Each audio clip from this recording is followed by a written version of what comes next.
never, ever, ever should have been accepted as routine weather modification. And I believe it already has been. There's too many agencies and too many brainwashed individuals involved in this whole, you know, situation that we're in here at Ground Zero that, you know, they have so many tools in their toolbox. All the meteorologists, all these so-called climate engineers, all of these so-called stewards of the planet and people that claim to, you know, they just love the planet. No, we got to combat global warming. They have so many people brainwashed. And it's like what really, really irritates and frustrates me is that they are blaming the consumers. And a lot of consumers are actually believing it. And it's kind of silly. And they're going around and they're doing things such as putting solar panels on their house. And they're like doing all this green stuff in quotation marks. And they're just so brainwashed, they don't even realize it, folks. And it should never have become routine. And they can control and manipulate it very simply just by having the FAA direct commercial air traffic even to influence the jet stream. So right now, this whole thing that we've got going on with this big, you know, system that's right there in the middle of the U.S. right now, they could very easily influence that and not allow that to happen. But they pick and choose. They pick and choose. And I find it very curious because you don't really hear too much about too many military bases that are suffering and going down from weather systems. It doesn't make the news, at least. I mean, I'm sure that it probably happens, but, you know, why don't we hear about it? And you know, myself personally, I think that there's something going on between the different countries. I think we're getting multiple attacks from multiple angles, from multiple countries doing their thing and initiating their weather warfare over top of us, and our military is using it as an exercise to try to counter it, and we're here at Ground Zero having to deal with it. And it's kind of interesting just for anybody that believes that it's just not possible. It's like, even back years ago, they're talking about, you know, why would we want to mess with the weather, this says. According to General Jordan Sullivan, former Army Chief of Staff, he says, as we leap technology into the 21st century, we will be able to see the enemy day or night in any weather and go after him relentlessly. It's always been about weather as warfare, weather as a weapon. Weather warfare is real. A global, precise, real-time, robust, systematic weather modification capability will provide warfighting CINCs, which are commander-in-chiefs, with a powerful force multiplier to achieve military objectives. It has always been about achieving military objectives. And they can't very well justify a lot of what they've done in the past. And now they're being accused of some pretty interesting things on the world stage. If you pay any kind of attention to any of the UN stuff that's coming out and the accusations that are being made against our military, it's all coming out in the wash on the world stage, and they're acting as if they're just ignoring it and acting as if it's not happening, but it's happening. We're being, I shouldn't say we are, I'm not. Our military industrial complex is being called out on the world stage for a lot of these things that they're doing with weather warfare. And, you know, I don't support it. I've never consented to it. I never have. And I most certainly don't consent to it being done here in our own country, which we already know that it is, folks. I'm not sure exactly what it is going to take, but it's got to take something. Something has got to give. Something has got to break when it comes to this kind of stuff, to this weather warfare. We here at Ground Zero have a voice. It's kind of interesting, and this talks about how people have always wanted to be able to do something about the weather. And in the U.S., as early as 1839, newspaper archives tell of people with serious and creative ideas on how to make rain. In 1957, the President's Advisory Committee on Weather Control explicitly recognized the military potential of weather modification. Okay, read that again. In 1957, the president had an advisory committee on weather control that explicitly recognized the military potential of weather modification, warning in their report that it could become a more important weapon than the atom bomb, and it most definitely has proven to be, However, controversy since 1947, interesting date there too, right? We're talking about Roswell. People saying that it was a weather balloon. I myself personally, I believe that it was. I think that it had something to do with manipulating and altering the weather. And it talks here, controversy since 1947 concerning the possible legal consequences arising from the deliberate alteration of large storm systems meant that little future experimentation could be conducted on storms which had the potential to reach land. So in other words, you were trying to do something back then and alter large storm systems, but you ran into some legal consequences, possible ones.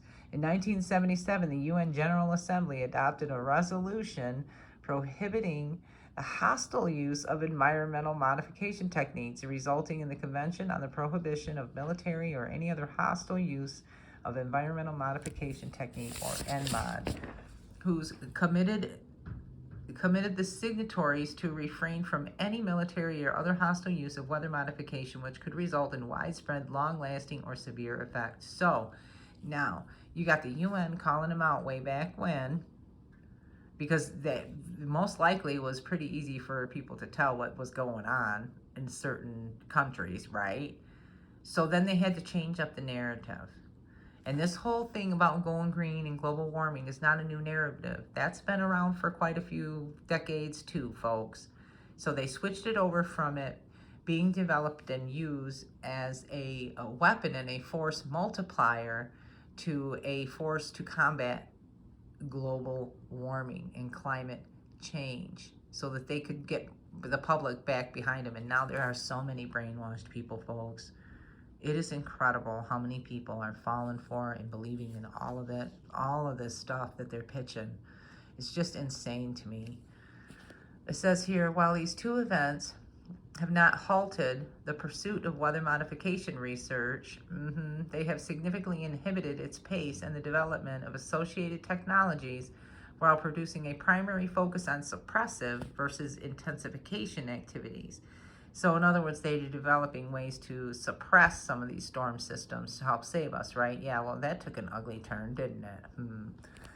Yeah, anyway, I'll read a little bit more into this if y'all want, but my throat's getting a little bit sore right now. My mouth is dry. I need to take a little bit of a break, but I'll continue on and read a little bit more from this weather as a force, a multiplier owning the weather in 2025. And you know, as far as the ice nucleation goes, I mean, this particular thing here that came from the atmospheric chemistry and physics talks about 3 different types, and one of them that they're talking about using for water-soluble macromolecules, you know, which would be the type of article or particulate that they're using, if you want to call it that. One of them that they introduced and talked about had to do something to do with fungus.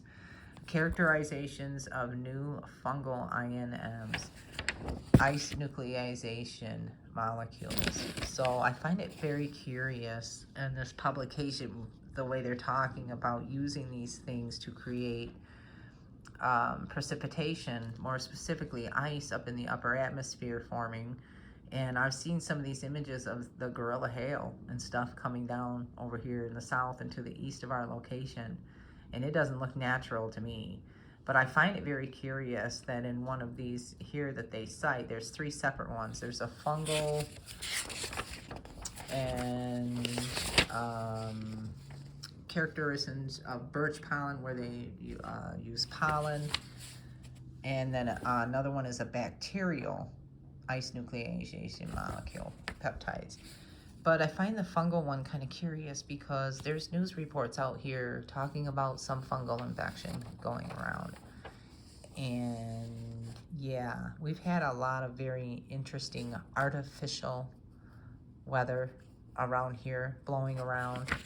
And I just find some of this information that's put out there by some of these so-called scientists and climate engineers and people kind of curious when it ties into other news stories that I hear, especially ones about fungal outbreaks and bacterial issues and different things like that. And you know, you're talking about these people responsible at these weather modification agencies and research and development that are releasing these things into our upper atmosphere freely, okay? And they can't control it. They think that they can. They can manipulate it and blow it around, and they can alter the jet stream and all of that kind of stuff like that. But ultimately, nature always finds a way. And what they should have called this is, battling Mother Nature, because that's really what it is. They're battling nature constantly. Everything that they're doing, nature is going to create a counter effect, and they're going to have to continue to counter it. And how much more are we really going to have to endure down here at ground level before more people realize what they're doing, and that they are actually influencing and altering our upper atmosphere? But I'll read a little bit more into this, into a couple of the other chapters, and then I'll put a link